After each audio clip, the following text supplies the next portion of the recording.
good morning to you. Good morning, one and all. Welcome to another broadcast of Inspire. Welcome, y'all. Welcome. I'm your host, Sue A. Webley. If you don't know who I am the founder of Cara Solutions LLC, which provides administrative production and tech services to small business owners, to social entrepreneurs, and faith-based and community-based organizations. And so Inspire is a weekly broadcast that was created to spotlight BIPOC entrepreneurs, influencers, and creatives who are working to create lasting change in their communities and in the world. And on Inspire, we get to take a look into the lives of our guests as they share their stories with us, and also have a really good conversation about real life issues. We are live right now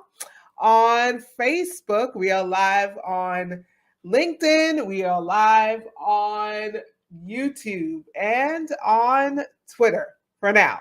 But I want to make sure that you connect, follow, like, and subscribe.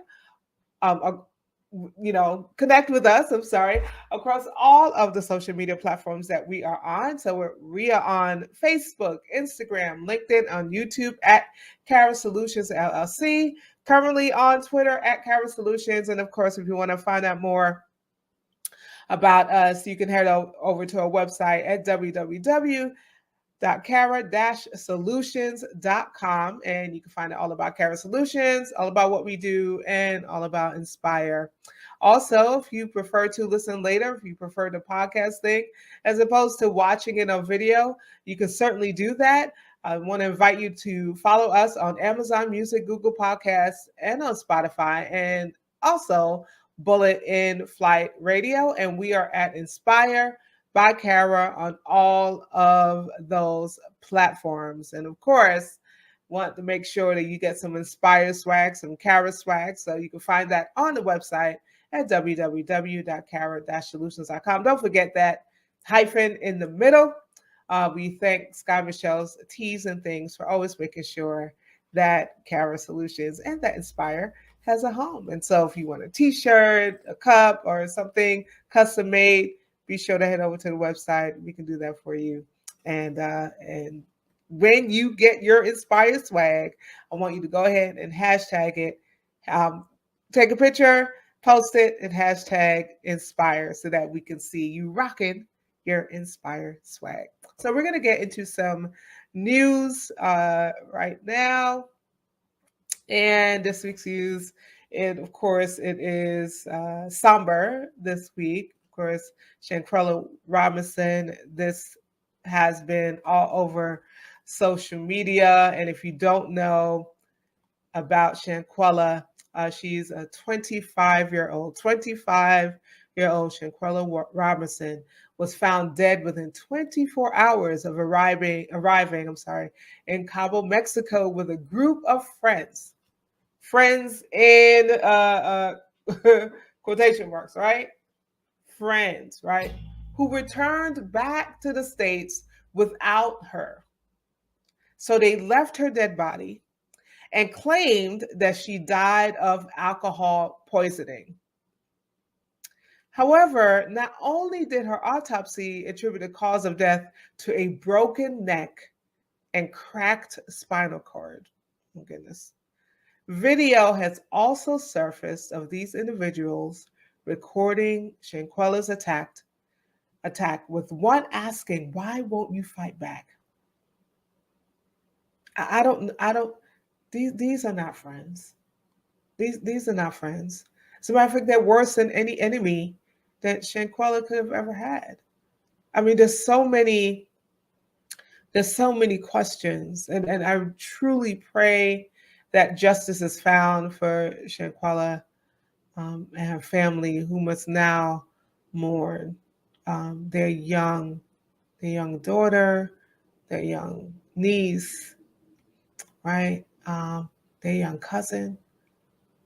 This young woman whose life has just been cut short at the hands of those she called friends. And so we must be really careful about who we give that title to, who we call friend. It's so sad.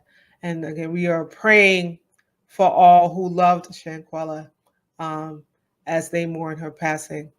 Earlier in the week, of course, this story has also been going around. And so all of you have heard about the University of Virginia shooting. And so loved ones are also mourning the deaths of University of Virginia football players Devin Chandler, Deshaun Perry, and Lavelle Davis Jr. And we're also praying for the recovery of the two other students who were injured after a fellow student that hung out with them, a fellow student that ate dinner with them, right? After this fellow student, and I'm not going to call his name in this space, opened fire on the bus they were on when they returned to campus after a field trip this past Sunday. And so, according to one witness, the gunman didn't shoot randomly. So this wasn't, oh, I'm just going to shoot and I don't care who hit. According to this witness, the gunman targeted each victim, shooting one of them while they were sleeping, right? And so it reminds me of a conversation that we were having earlier this year about the gun laws in this country, and how, I mean, I haven't looked for a photo of this individual. I don't know why. I think they're still trying to figure out a motive, but he is in custody. They're still trying to figure out a motive. But it's just heartbreaking. It's just heartbreaking. And so I know there's other things that happened this week, but these are the two most pressing things that really touched my heart. And so again, we are praying, we are lifting up the families and the loved ones of these young people as they mourn them, as they mourn this loss. And so it is appropriate today, I believe, that we are talking about grief and loss and making it through, right? We are quickly approaching winter, right? It feels like winter right now in Chicago. And the holiday season, like next week, right? Beginning next week, friends and family and loved ones will all be gathering, right? We'll all be gathering to spend time with each other. And while there are many people that look forward to the holiday season, it is challenging for those who are experiencing grief and loss, right? It's challenging for those of us who get a little down during the winter months, right? When it begins to get darker, it's challenging for us. But in particular, for those who are experiencing grief and experiencing loss, and those who are in mourning, it's even more challenging for them. And so, while this conversation surrounding grief is not a new one by any means, right? There's so many platforms, so many other broadcasts and podcasts that are talking about grief, raising grief up in this moment. I felt that it was important for Kara, yes, for Inspire to also do so. So we are going to get right into our introduction today. I'm so grateful for Reverend Dr. Jamie Eaddy-Chism for saying yes to coming and joining us on Inspired and hanging out with us. And so I'm going to read a little bit about her, and then we're going to get into our conversation about grief, loss, and making it through. So the Reverend Dr. Jamie Eaddy-Chism helps you remember yourself whole. I love that. She's a healer, dreamer, theologian, thanatologist, educator, poet, and friend. She has served the congregation and community in several ways. She is an ordained minister, chaplain, adjunct professor, loss navigation specialist, death educator, thanatologist, activist, and full spectrum doula. Regardless of the title, Dr. Eaddy-Chism is concerned with people's healing and wellness and how people navigate loss and grief. Her work intersects theology and thanatology, and she incorporates art, music, and movement when providing care. And I'm sure she's going to talk to him about that when she comes on. She supports clients, patients, families, staff, and community members during life's most challenging and distressing circumstances. The founder of Thoughtful Transitions and the Remembering Place, Dr. Jamie is deeply committed to challenging the societal norms that make death a forbidden topic for so many people, and so creates sacred spaces to explore the thoughts and feelings that arise when we consider our mortality. While death care, death positivity, and the idea of death doulas are becoming more mainstream to consider a good death for people of African descent, we must invest our time, energy, and resources into ensuring a good life for people of African descent. Without the latter, the former may not be entirely possible. Affectionately known as Dr. J, she believes in theology and therapy, that all Black lives matter, and loves art, traveling, 90s hip hop, yeah, that's my girl, poetry, pink lipstick, the color green, solitude, laughter, rispa, and spending time with good friends. She's the author of Getting Naked to Get Free. I'm waiting for that second one to come out, Dr. Jamie, and married to the Reverend Dr. Michael D. Chisholm. It is my esteemed honor to present to you Dr. Jamie Eaddy-Chism. Hi, Yeah. Dr. Jamie. Hello. I'm so excited to be here. You know, as you were reading it, I was like, don't read it. Don't y'all know how we get. Like, don't you got to read it. You ain't got to read it. But I'm so glad to be here. This is such an important Uh, I'm, conversation. I'm so glad that you're here. And, everything, I know that it's sometimes we don't like to hear all of our accomplishments, Right, right? right, But it right. just But serves it's as true a though, right? So reminder. I feel you. I feel you. I feel It's a lot. I get the you. same way too. And sometimes it's like, man, I do all of that. Right. That part. And it's not bragging at all. It's just Right. really Right. just yes, we're telling people about us, but I think it's also confirmation for us of all Yeah. of the ways that God uses us, Yeah. right? To do this amazing work. So what are you sipping on? That's the first question. What you doing? Listen, let me tell you, today is simple. I actually only have some hot water and lemon because Okay, okay. I'm hot today. So Yeah, yes, and yes, cup. here's Yes, cup. my cup, right? Ask me my pronouns. I was at the hospital. We use this all the time. Ask us our pronouns, please. I need a cup like that. Even though folk often just assume, based on what we look like, they assume our Right. pronouns, Right. They assume. And let's right? help folks. Yeah. Yeah, yeah, yeah. And so, Yes. that I guess someone that looks like me or they would be surprised if the pronoun isn't she, her, Right. right? Right. If it's they, them, Yeah. right? They Yeah. don't know what we look like every day. I could Hmm. be all divified That's today part too. and straight, like, giving off this masculine set of energy That tomorrow. part. Oh gosh. So it's always good to ask. So I don't have my inspired cup, but I do have one of my favorite travel coffee cups, and Yeah. it Oh, says, I "All like you need is coffee." I know some people say all you need is Jesus, but I think You want I think Jesus I and gotta some have some coffee. Jesus and coffee. How And about some that? I like that cup though. Yes, Yes. it is my favorite travel mug from Country Yeah. Girl.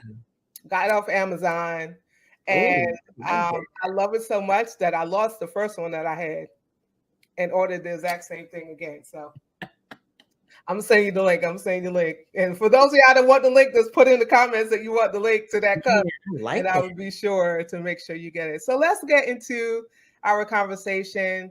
It's cold outside. I've been moaning the fact that it actually snowed. I know it snowed in a couple of Mm, places, but of course here in Chicago, it was straight up winter wonderland. And yeah. it's one thing when the snows and it doesn't stick. But when it snows and it sticks, it's just like, okay, yeah.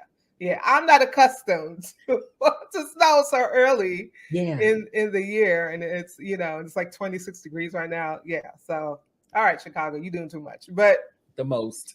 so we know that that we felt that we moved the clocks back, and so we have it gets darker sooner, right? Yeah. And there's so many things, talking about what the news of Shaquella Robinson and those three young men who were killed.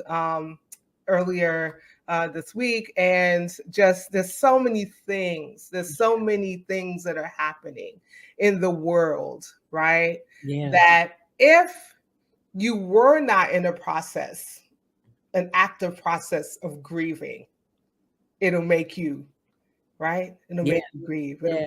It'll put you in that space. Yeah. So I definitely wanted to have this conversation about grief loss and making it through, because I think it's appropriate, particularly this time of year, Yeah. that we have the conversation. I know many people are having this conversation because it needs to be had. It's an important conversation that needs to be had. So let's learn a little bit more about you. I read a portion. I just need to tell y'all that that was not her whole bio. Okay, that was a portion of the bio. So you are a loss navigation specialist and a death doula. Can you explain for our listeners what each of those things are, and can you also give some examples about how you help individuals in these areas? Yeah, thank you so much. So loss navigation specialist is a term that other people may have used it. I used it one day and it stuck. And so I started using it regularly. And that is really just anyone who is able to help people on their journey, on their loss journey. Now, I need to be very clear when we talk about grief and loss, we are not just talking about death related loss or grief, right? Right. So who can assist people navigating what might be the end or the death of a dream, the death of another relationship, whether that is a divorce or a breakup.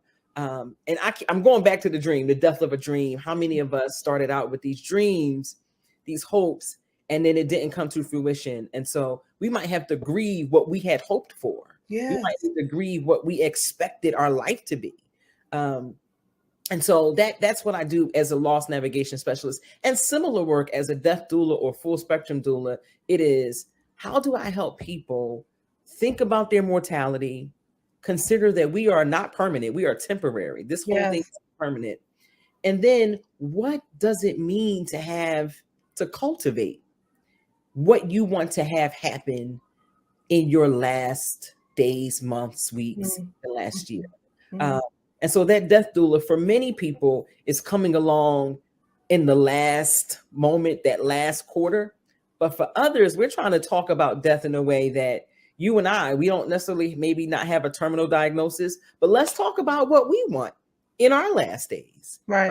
Let's talk about what it means to plan ahead. I tell people all the time, who do you want to make decisions for you? My mother said that she is not in support of cremation.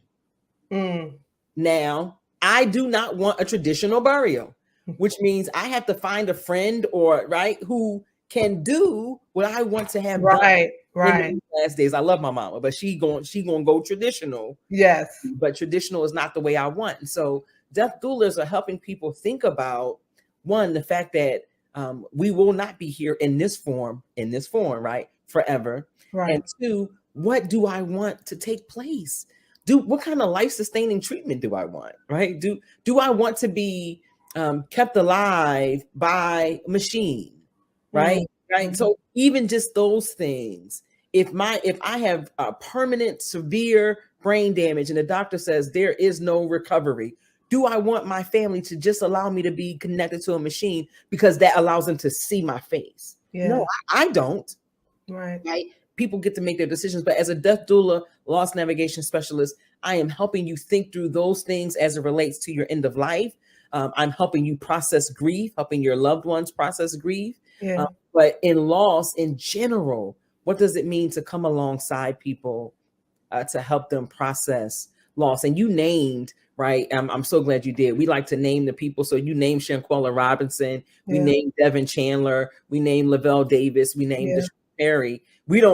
I'm sure it's countless other names out there, but those are the ones that were on our radar this week. And what does it mean to then in community, when we continue to hear names, who can come along and hold us as we name names, continue seeing names, as we feel the pain and the grief of one, being Black in this country, right? Yeah, We yeah, don't know their identities, but particularly for our Black trans women, what it means, like grieving the fact yes. that people can't be themselves. Loss navigation specialists and doulas can help you manage and process and sit with. I tell Mm, people I don't have all the answers, Pastor Sue, but what right. you have is presence. I'm going to sit with you, and I promise nothing that you're going through will cause me to turn away. And that's literally all I can do with you. Wow, wow. And so this whole concept of death doula, it's pretty new, isn't it? Yeah, the term death doula is a new term. From Okay. around the 70s, you started hearing it a little bit, sort of Okay. mirroring the birth doula movement. But let's be clear, right? As Black women, our great grandmother Yeah. did this work. Yes. Yes. So the term and maybe the way it is lived out professionally in some senses today is fairly new. But we know we come from a long line of doulas and healers and all of Yeah. the people who did this kind of work in community. Yeah. Right, right. And when families kind of, as you're talking, I'm thinking about, how families gather together, how the sister friends, how they come and they have Yep. food, right? And they make sure that the house is clean, Mhm. all of those things, right? So all of those things, are, we're talking about more than the passing of someone, but Yeah. even, just general loss, right? Yeah. Someone that Yeah. shows up that says, okay, what do you need? And whether that's a listening ear, whether just like, hey, you want to catch a meal, whether Yeah. it's just, whether it's acting silly, doing something fun, whatever that is, that there's someone Yes. that stands in that space of doula, Mhm. right, for us Yeah. all. So I'm so Yeah. grateful um for the village mentality. Even though we Yeah. bemoan that oh, where's the village, that we don't, when we really look around, The village is there. the village is there. Yeah. The village is there. So I'm so grateful Yeah. for that village mentality. Thank you so much, Dr. Jamie, for talking about those two terms, loss navigation specialist and death doula. So Yeah. it is what inspired you, or what served as your invitation to do this work in particular? Yeah. I love this question because like I'm an ordained minister, right? And Mhm. so in a very traditional sense, being in a church setting, I was in a very large church in the Washington, D.C. area. All of the ministers had assignments, right? Mhm. So we're talking Jamie at 19, 20, 21. All of the ministers had it 25 plus years ago, just for those. I know y'all think I'm 19 now, but 25 plus years ago. Everybody had an assignment, Yes. and no one wanted. Who wants the funeral and bereavement assignment? Nobody. Yeah. Tell you, it ain't the sexy ministry. Can I say it like that? Right? Right. You That's can. right. That's not the ministry that people, they're not calling that person to do the revivals in a sense. They should, but they're not. So it was the place where I didn't want to be, right? I was on the funeral rotation, the bereavement rotation. And Wow. at one point we had 50 something ministers, but for some reason the funeral rotation got down to 4 people because I don't know if it's that they didn't see it in others, for whatever reason, it was down to 4 people. I tried to get off of that thing for 10 years. Wow. Last year, I'm not doing this no more. And for some reason, I just kept getting in it. I was always called by friends to their grandparents or their parents' bedsides during Mm. those last days. And finally, my therapist, former therapist, but also mentor, Reverend Dr. Shaw McMillan, told me to lean into it. She was like, well, obviously you can't escape this sort of death and grief space, right? Maybe you should explore it to see what's there. And Right. at the time, I was just thinking death, end of life, right? And so I started to explore it, and I found that even without chaplaincy training, I was able to enter into that space with a certain kind of openness that allowed people to trust me enough to say what they needed and wanted to say, Mhm. things that maybe they would not say to their faith leaders. Wow. Right. So Yeah. they felt comfortable enough to share their anger with God, that whatever it was they were feeling in those moments. And I was like, wow, I'm also a minister, but they feel comfortable enough. Oh, well, maybe it's I'm doing something different. Right. And I realized that I was just showing up. I was just listening. I wasn't promising a better tomorrow. Wow. I wasn't giving them answers. Sometimes we feel like we have to have all the answers. I don't. I ain't got the answers, but I'm going to sit with you, right? And so I went with that kind of mentality, and I found that that's what was needed. And eventually I noticed that it was calling me to it as much as I was sort of, I felt pushed into it, right? I felt like they put me in it, but I also felt it was like, come on, Jamie, come a little deeper, Like there's a journey you can go on that maybe the other 50 ministers can't, right? There's a way that you can show up that perhaps other people can't. And this is not to diminish the role of faith leaders in communities.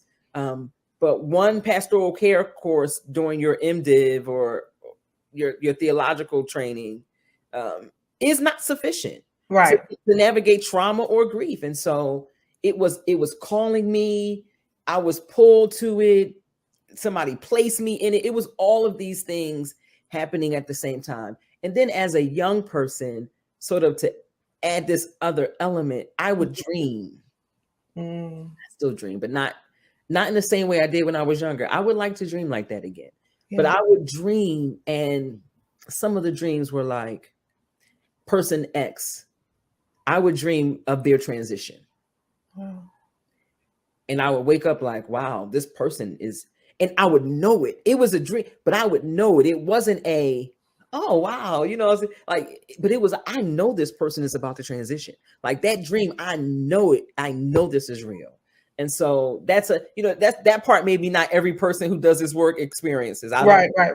But I also would have dreams, and I found like, this is it. This is my life's work. This is the pulling, the passion, the calling, the training, the desire, all of that coming in together is sort of the invitation that kept saying, come on, come on, come on a little further, come on a little. But initially, I was like, I don't want to be the funeral girl. Don't nobody invite the funeral girl to do nothing, right? And I wanted to do something. I wanted to be in the spot. Yeah. But I found this is it for me. This is it. Wow. I'm so grateful. I know so many other people are, but I'm so grateful that you leaned into this call. Yeah. Right? Because it really is your thing. It really is your thing. And having spoken to you, outside of this, right? And just knowing about you outside of this, I know it is the work that your soul must have. It is indeed. And it's so important for us to do the work our soul must have. So, so thank you for leading in. So let's talk about grief. Many of us, we hear the word all the time. But I have found that some people really don't have a really good grasp on what grief is. So can you explain what grief is, and can you also give some examples of the types of emotions that accompany it? That's good. Thank you for that. So grief, the simplest definition, or I say kind of description of grief for me is, it is our natural response to loss. And I say loss and not death because sometimes people are grieving and they're like, well, nobody in my family died. I'm not there, but there are other things that have been changed. There have been other transitions, other losses. So it is how we respond to loss naturally. And that one, it looks different for every person. And they're learning more and more about this sort of in the psychological spaces, is that there are some benchmarks, if you will, like this kind of flows for every person. They know that grief looks different on everyone. Yes. You are unique. And so your grief journey in many ways will be unique.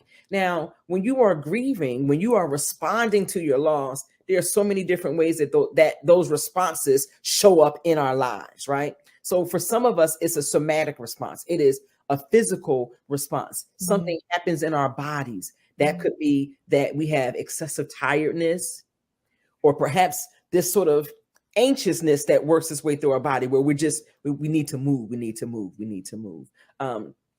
Some people feel like this hole, if you will, like a hunger in a sense, like there's a void that physically you ever feel like something is missing. Some people feel within their bodies that something is missing.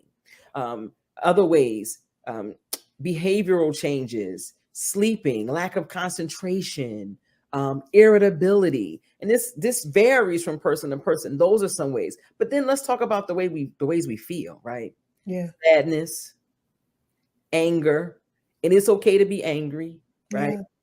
Frustrated, disappointed, relief, right?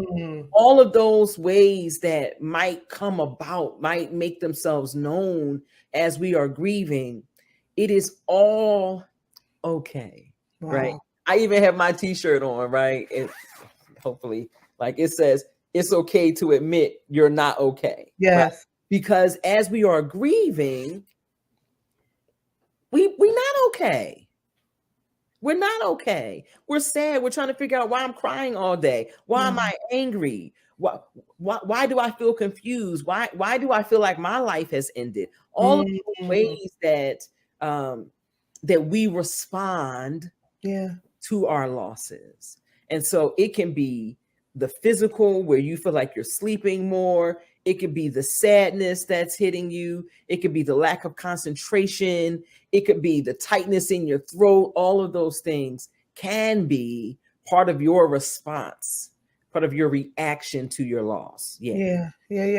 So some of those ways that you named sound like depression, but there's a difference. Yes. It can. So, and that's the thing. Like, grief is not depression, although, right, there can be, the thing about depression is one, we do need a diagnosis, right? So that's part of it. But the second thing is that grief is processed through a little bit differently. You might need additional supports to navigate depression, supports that you won't need as you are processing your grief. And so, but it's important. This is why these conversations are helpful. Yeah. People need to know that if they're feeling all of those things, that they can say it to someone who can hear them. And perhaps if it's a doula, the doula might work with them on grief. But if they hear something that says, maybe you need some additional support, here's some referrals, right? Because here are some therapists who might be able to support you further without shame, right? We need to be able to have these conversations about how we feel, so that, one, we recognize that we are not alone, that it is not abnormal, and that support is available. Yeah. I love that, what you said about the whole referral piece. Yes. Because sometimes when and I've heard these stories over and over, they go to maybe their pastor. Yes. Right. And have a talk, and this is how I'm feeling. Some pastors don't refer. Right. Because, they feel that they're equipped to kind of handle whatever this parishioner, right, the lay member, the leader is going through, right? And it's just, pray. You got to pray. You got to build up your faith. You have to do all these things, but they never refer and don't understand why this individual is still suffering. Yeah, I have thoughts on that. I have thoughts on our ability to remove ourselves as the center of people's lives. They can get the support they need. As a doula, it is not my role to sort of place myself in the center.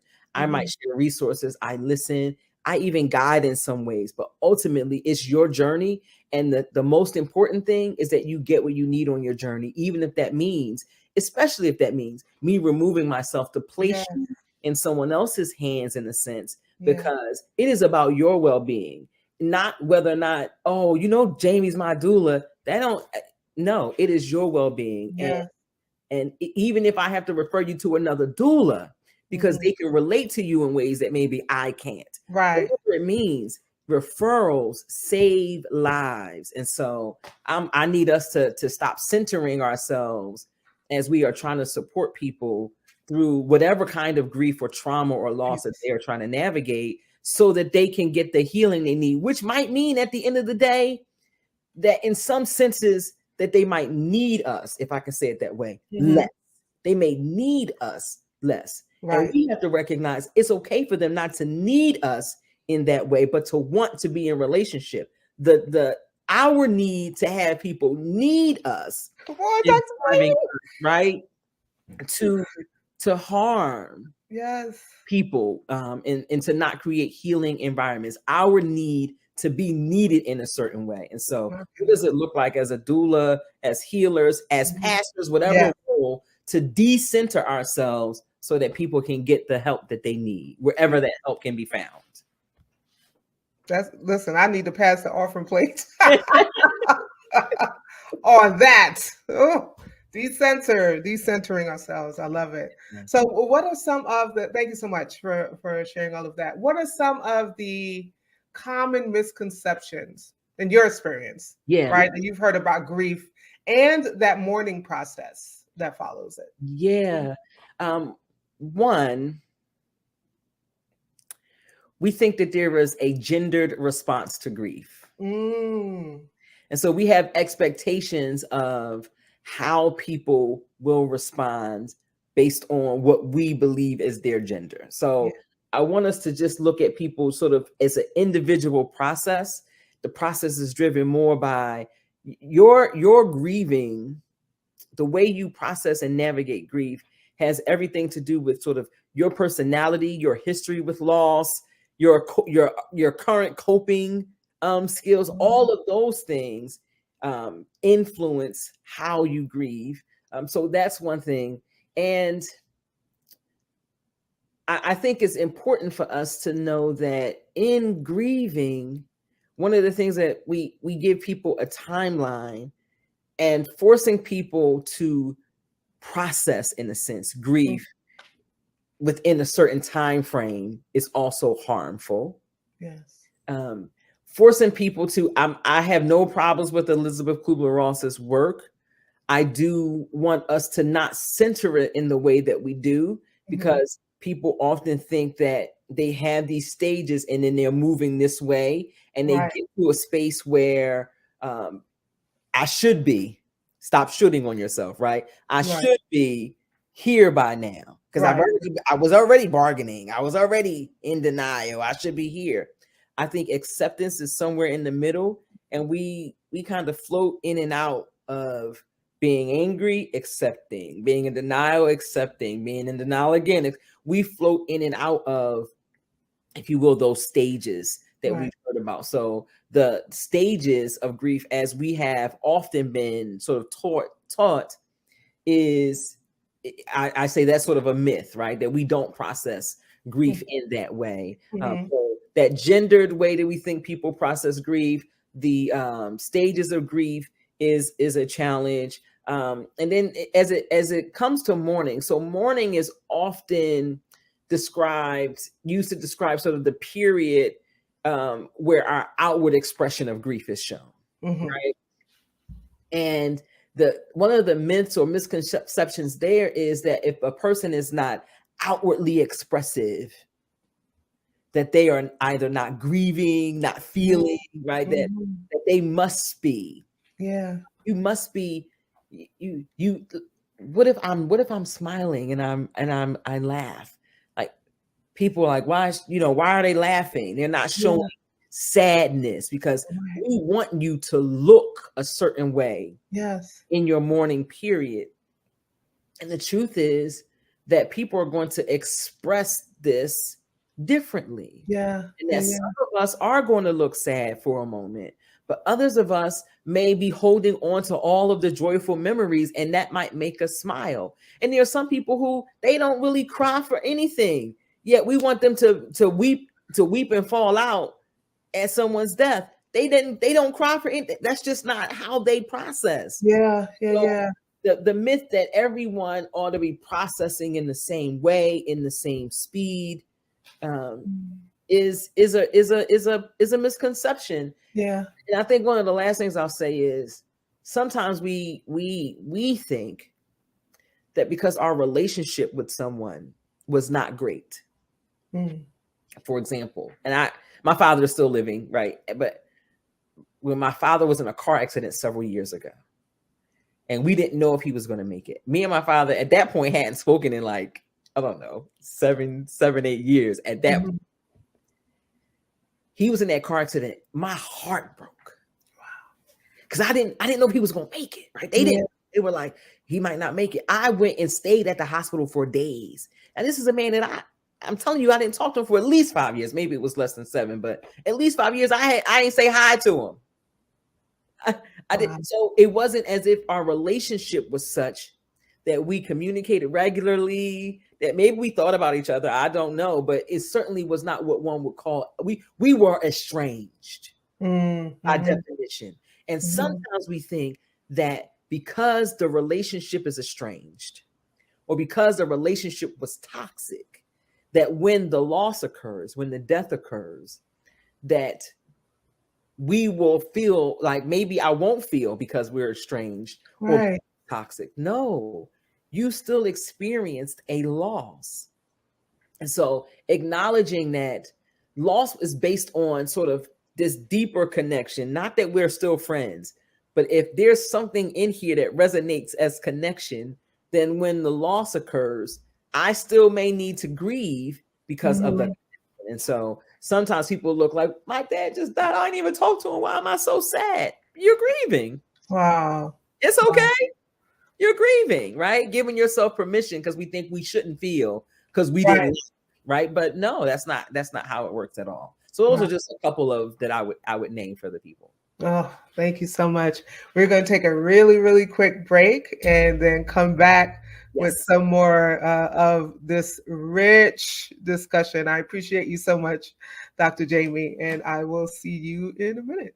If I fall behind on one more thing today, I'm going to call it quits. Is your workload leaving you frustrated? Is overwhelm hindering your performance? Do you have too many to-dos on your to-do list? Call Kara. Just one phone call with a member of our team will have you feeling less pressured and more productive in no time. Our job is to make your job easier. Focus on your passion. Let Kara handle the rest. Hey everyone, so I want to invite you again to connect, follow, like, and subscribe. That's connect, follow, like, and subscribe. We're on Facebook, Instagram, LinkedIn, and YouTube at Kara Solutions LLC. We're on Twitter for now at Kara Solutions, and we are on, of course, the World Wide Web, www.kara-solutions.com. You can head over to our website, learn everything there's to learn about Kara Solutions and about Inspire. We certainly want you to stay connected so that you don't miss all of the wonderful things that's coming up with Inspire and with Kara Solutions. Also, if you desire to, if you miss it at live and you want to listen later, or you just prefer to kind of being able to walk with it and kind of listen in your ear, we are on podcasting platforms. So we're on Amazon Music, Google Podcasts, and Spotify. And of course, just recently added Bullet in Flight Radio.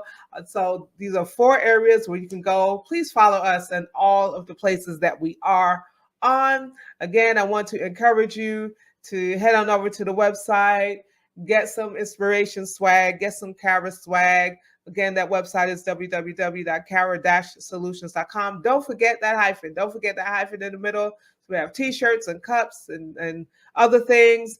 Things can be custom made, of course, if you so desire. I want to thank Sky Michelle's Teas and Things for always for looking out for us and having housed Kara Solutions items since our inception.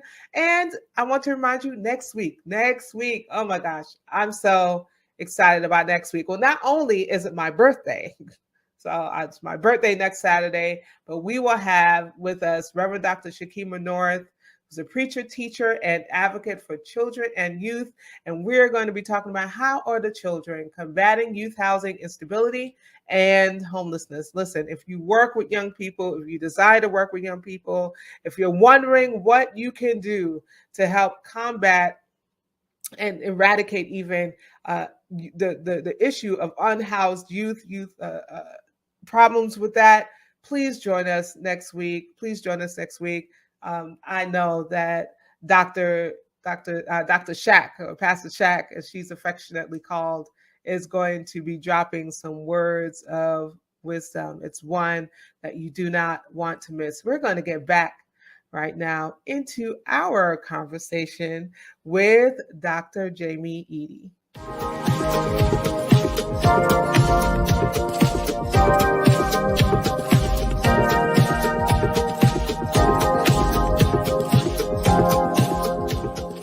We're back with our conversation with Dr. Jamie Eaddy. Thank you so much again, Dr. Jamie, for hanging out with us on Inspire. And so, of course, we're talking about grief, loss, and making it through. Dr. Jamie, why do you believe that that grief and loss is compounded more during the colder months and during the holidays in particular? Yeah, I think first, let's talk about just sort of how the environment impacts us and our emotions and our feelings, right? The fact that I told somebody the other day, I was like, it has to be 11:50 p.m. and it was only like 5:20, right? So the fact that it's dark and that impacts our being already, right? It for some of us, it brings us down just a little bit, just the constant darkness, right? Just having it being dark outside. But during this COVID season and entering into a holiday season, this is the first holiday for some people that their loved one won't be with them, right? So if you come from a community where, whether you call it Thanksgiving or not, or you just happy that you got the Thursday off and can celebrate with family and eat with family, right? That there are every time you do that ritual, because that is a ritual of getting with family, eating meals, laughing. Y'all know what we do when we're with the family. Every time we practice that ritual, someone is missing from the ritual. Right? So whoever was present for the ritual in 2018 may not have been present in 2019. And then you add COVID in 2020 and 2020, right? So each time we do this ritual, we have memory of the ritual. So we can see all the laughter. We can see the spades games. We can see the right? And we can look around and say, people are missing from the ritual. So that these holiday moments awaken in us that kind of memory, which brings grief. And it's not necessarily something that we will ever fully escape, right? That it doesn't mean that we have to feel low, but the acknowledgement that some people are not here is something that might take place forever. Right. And so, but entering into this holiday season, I know that people have experienced so many losses, especially in these past 2.5, 3 years, that this holiday is a reminder of who is not present. Wow. So you have that. Then that's our personal holiday, our community, our personal communities, villages, families. But then you got what's happening around us in the world, right? So every time there is additional loss in the world, we named the 4 people earlier, just 4 people. But that adds on to the sort of sadness of the season, right? That you start to think, wow, here it is again, here it is again, here it is again. And we are living in a society where there is a here it is again, here it is again. To be bombarded with loss after loss after loss after loss weighs us down. This is why these conversations that you're holding are so important. This is why doulas, I think, are also important, is because people are trying to navigate life with consistent losses. And so it gets awakened during these holiday seasons. And so, that's one of the things I think happens. And then in general, winter darkness brings a certain kind of feeling, right? We spring up in the spring, right? right? So we become, it is that natural cycle of life. So this is sort of an earth season of going down a bit, right? And Yeah. so I think we also follow that same kind of Yeah. trajectory in our own being, and all of that together can make for a really challenging season for Yeah. yeah. Yeah. So you talked about the having to deal with, like, especially during the holidays, the acknowledging or dealing with, the fact that somebody is no longer here. Yeah. What came up for me, in particular, when we're talking about someone that's no longer there, is the individual themselves may be estranged from their families for whatever reason and unable to go home. Yes. Right. So that's so good. All kinds of losses, not just death, Yeah. right? For whatever reason, you are not. So you said, and it's strange, right? So what if this was the year, because of so many deaths that I witnessed in 2020 and 2021, that this year I decided that I'm not going to live my life in secret? What if this was the year Right. that I said, I am going to be who I am Right. everywhere, right? And I shared it with my family, and my family says, you can't be that here. Right. Right. And so here's now I am trying to navigate a season where the family, even if the support wasn't as strong as right now, they are not present. They're still here, but they're not present. And so how do I navigate a season now where my loss is connection to people that I thought loved me, and now I'm questioning their love? And it could be also, and if grandma was here, though, she would accept me, and grandma here, and all of those kinds of, it can be so complex thinking about an individual's lost journey. Yeah. Wow. Thank you so much for sharing. One of the things, and this is part of what you said in your bio, and I purposely left it out because I wanted to ask you about it. So one of the things that you said that you've learned in your work is that people don't often have space to acknowledge their feelings of emotion. And you've talked a lot during our conversation about holding space or having space for people to speak. But why do you think this is? And in particular, when I was thinking about this question, as a Black woman, as a member of clergy, and as someone who serves as a leader in other areas, right? Have you found this to be true in these settings in particular? Oh, yes. Oh, my. Listen, one thing that I am trying to work through for myself on a daily basis is to show up as me everywhere. And that takes work, because there are some spaces that don't want me to bring my anger or my frustration, because then I am judged for being the angry Black woman, or as a clergy member, right, that I should give God my anger. Like, that anger is not acceptable as a way of being, because I'm a woman of faith, right? And so I find that we want people to be around us and to show us that they are either numb or happy. Wow. Numb or happy.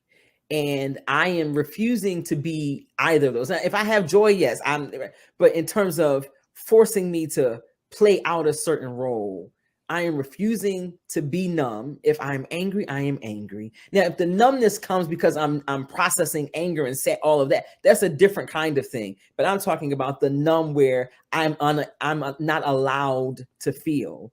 And we don't give Black women space to feel. Very judgmental as Black women show their emotions. We don't give Black clergy women space to feel. Same sort of reason. But just in general, we don't give people space to feel, because one, I think we're always worried about production, and I think people's emotions. Telling people to pause. I tell people to pause and feel. Well, I'm slowing down production.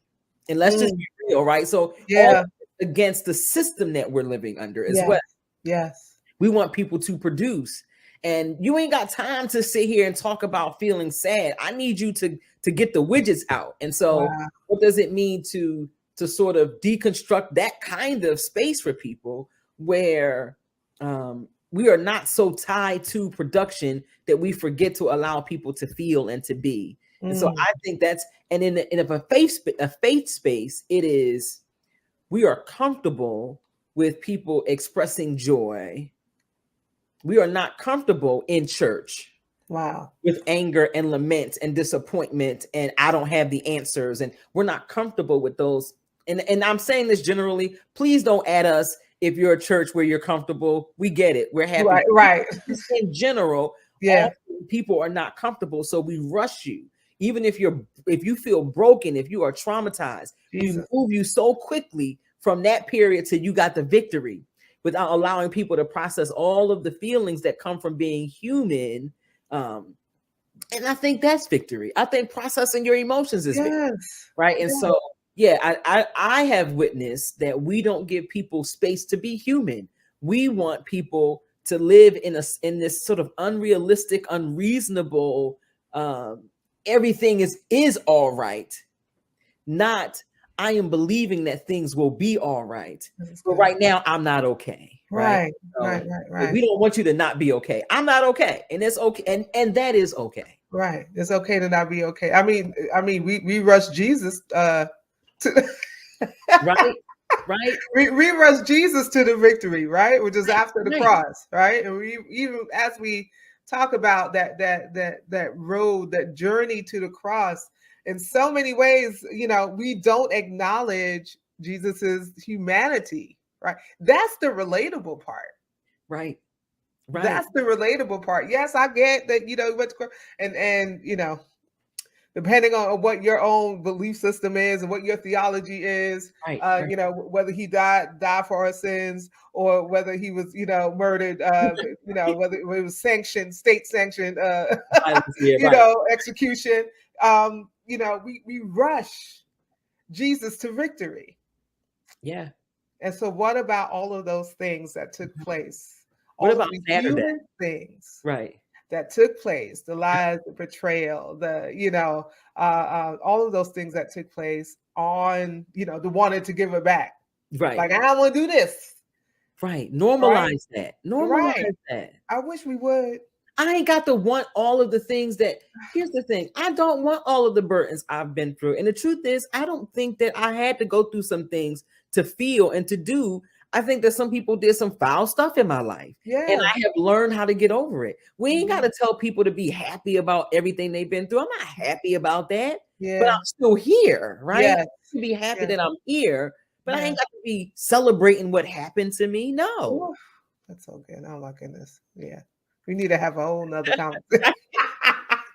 We need to have a whole other conversation on that alone, because it's so important. It's so important. So what advice, as we get ready to wrap up in a bit, what guidance, not advice, what guidance can you offer those who are experiencing grief and loss, and what are some best practices and how they can navigate the process in a healthy way? Yeah, thank you for that question. So I'm gonna do it this way. So obviously, y'all know y'all can call the death doula, right? So obviously, right? Come on. Right? Say that, but let's talk about just your own journey, right? Mm-hmm. So what do I do for myself? It's something I do for others, but let's talk about how I process. I believe that we are in a space where we are often, as Pastor Sue said, sort of rushed, right? And so being rushed means I may not even get a chance to name and or acknowledge the loss that I've experienced, right? That I sometimes I often introduce myself as the daughter of Inez Brown-Hill, the granddaughter of Alberta Brown, and a cousin of Pauline Bennett.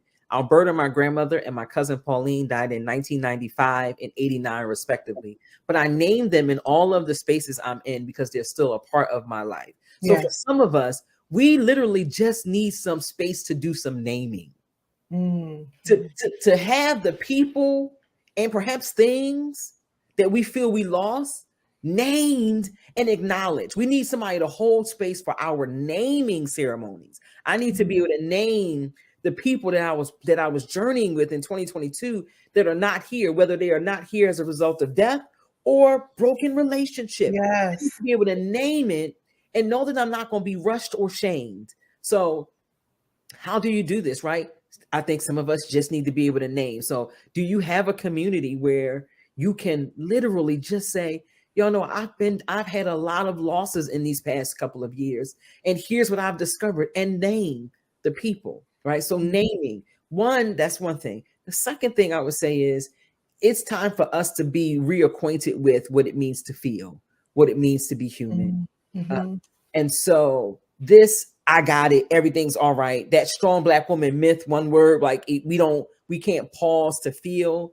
Like we need to dismantle this idea that we can't acknowledge our emotions, that somehow to acknowledge what we're feeling is sort of against God or against, like, we need to be able to say, I am angry. If I could say it like this, Pastor Sue, I'm angry as hell. Yeah. Yeah. Like if you need a space where you can say that, Yes. you can also feel it without feeling like often we swallow whatever feeling we have. Yes. We swallow the anger, Yes. swallow the disappointment, we swallow the sadness, we swallow the frustration, and then we wonder why we got like chest pain. It shows up in the body. And why am I so, I slept wrong last night. No, you ain't sleep wrong. You keep swallowing that anger. Wow. What does it look like to just be like, I'm angry, and to see what happens in your body when you're angry? Okay, this is okay. I'm angry, right? It's okay to don't swallow it. And so what can people do? Have this naming ceremony for yourself. Find a community. Feel what you feel, and get around people who will allow you to be that, who will allow you to name and to feel. And then I say, for some of us, it is thinking of rituals that we might do that will keep us connected to the people that we want to be connected to, and help us remove ourselves from the people and or things we want to remove ourselves from, right? Mm-hmm. And so that is, in my introduction, I named my grandmother and my cousin. Yeah. And 90% of my introductions, what does that do? That allows me to speak their name. So I have these positive thoughts about them. It places them in the atmosphere so other people can hear about these people. And that helps me remain connected. For someone else, it is, what is a ritual of letting go? Like I have here, I keep with me this dissolvable paper, right? And so there might be some things that I am carrying that I want to let go of. Now, these rituals, the most important thing for rituals is intent. In my letting go ritual, I get me this sort of a bowl. I put water in the bowl. I sit here. I think about all of the things that I might be carrying that I no longer want to carry. Yeah. Right. And it could be anger around the ending of a relationship. Right. And so for me, it is recognizing perhaps where I did not add value to the relationship, where the relationship didn't add value to me, like to go through this process of exploration.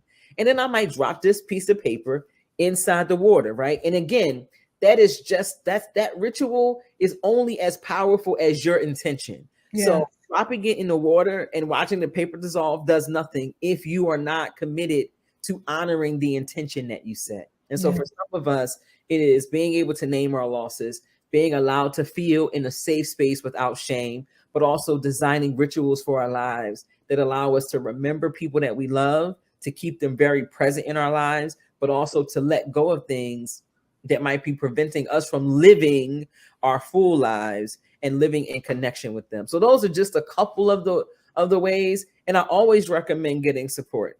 Yes. You can drop in group support. You can do individual support. But there, and this is not come to Dr. J, right? This is lots of places that you can go and find ways to get support.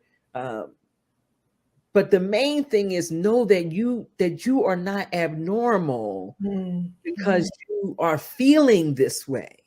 Like that's the start. The start of your processing is knowing that this is a common experience, right? That you are not alone in it. And hopefully knowing that would sort of eliminate the shame that forces us to hide. So now we won't name and we won't allow ourselves to feel. So those are just a couple of things that I think could be helpful for people in this season. And for those of you who are going to be sharing with your families, you're going to be having a big family dinner.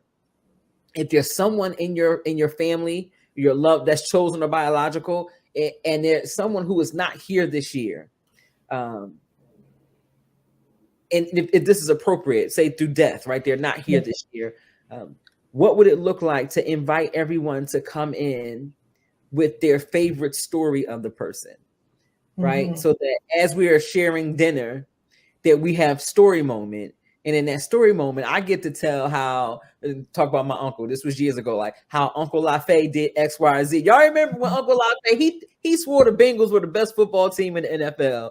This was years ago. They were not, right? And so the stories might we have of people who are not here. And so as part of our coming together in community and feeling and grieving and mourning together, what would it look like to be able to come, invite everybody and say, you got to come with your favorite story. Now they could tell the story, or they could write the story down, however you choose to share it. But that's the way to bring in the person who was not here with us this year, in ways that might be helpful for all who have gathered. So I'll leave that one too. Oh, thank you so much, Dr. Jamie, for all that you have shared. Let us know what's coming up next for you. How can we support you? Yes, thank you. So I am writing. Thank you, Pastor, for talking about the book. Getting Naked to Get Free is a collection of poetry, which really deals with loss as well. Very personal collection of poetry. But I am writing right now a book on loss and talking about how we dance with loss. Like, loss is, we're always learning how to step with loss. And sometimes it's just us in the loss. Sometimes it's us in the community in the loss. And so what does it look like to process loss? And I'm taking it from the 6-year-old perspective, and they're little stories, little vignettes that I'll be telling. And hopefully people can find their own story in there, but they can also find some helpful tips for how they can process loss in their own lives or help others process loss. So that's the main project. And I am getting together the 2023 schedule for both Thoughtful Transitions and our Remembering groups. And we'll be posting that on the Thoughtful Transitions website sometime close to the end of the year or early January. We'll be letting everybody know where we'll be and how they can connect with us. So wonderful. I was hoping you were going to say something about the body butters. Oh, listen, let me thank you. Listen, the body butters are on the site right now. Yes. Transitions, and you can go to the Think Body skincare is on the site, and we are making body butters. And people laugh when I say this. I'm like, it's made with love, but it really is. It's made with love and intention. It is all natural products, shea and mango and cocoa butters, and then sweet almond oils and coconut oils and lots of oils and fragrances. And Love Me Down Lavender is the most popular fragrance, is the most popular butter. Love Me Down Lavender is very relaxing. It's soft. It will melt in your skin. So if y'all are looking to not be ashy this winter, let me tell you, we got something for you. And for those of you who are grieving, this is why this was created, really. But those of you who are grieving, there are certain things that we miss. Touch is one of those things. And so I tell people to take it and to literally just be able to spend a few minutes rubbing your own hands and your own arms. And if you have a loved one whose hands and arms you can rub and just spend a few moments with, it is really a healing product and process. And so we invite you to check out Thoughtful Transitions, and then you'll see that Think Body, that body shop in there, and you can buy some butters and bath bombs for your life. I'm telling you, let it bless you. Let it bless you. Yes, I'm going to make sure to put that link inside of the chat for y'all. So, but it is www.thoughtfultransitions.org. Yes, thank you. Thoughtfultransitions.org. And where else can people find? How can people get in touch with you if they need some of your services? And where can they find you on social media? Yeah, so thoughtfultransitions.org. You can hit me there, or you can email Dr. J at thoughtfultransitions.org. But if you go to the website and hit contact me, I'll certainly get those. I'm also at Anelda, and so people can reach me through that way as well. And on social media, listen, I am Dr. J Frederica. If you type in Jamie Eaddy-Chism on any of those sites, I will pop up. My full name, if you type in Jamie Eaddy or Jamie Eaddy-Chism, it will pop up on Twitter, which I don't, y'all listen, can I tell you, I don't know. Listen, So I'm about to quit Twitter myself, but go ahead. on Instagram and Facebook, at least those two. And I am working on figuring out what, if any, TikTok presence I will have, but certainly on Facebook and Instagram. If you look for Dr. Jamie Eaddy-Chism, you will find me. Stay connected.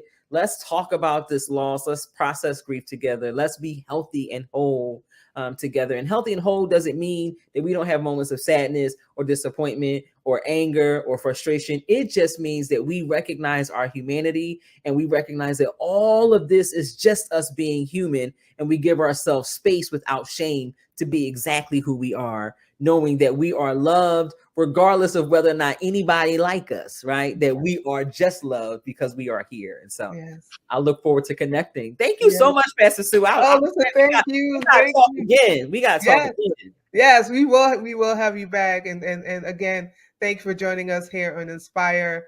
Just wish God's choicest blessings on everything that your hands touch. May those blessings continue to overtake you. Yes. As you do the work that your soul must have.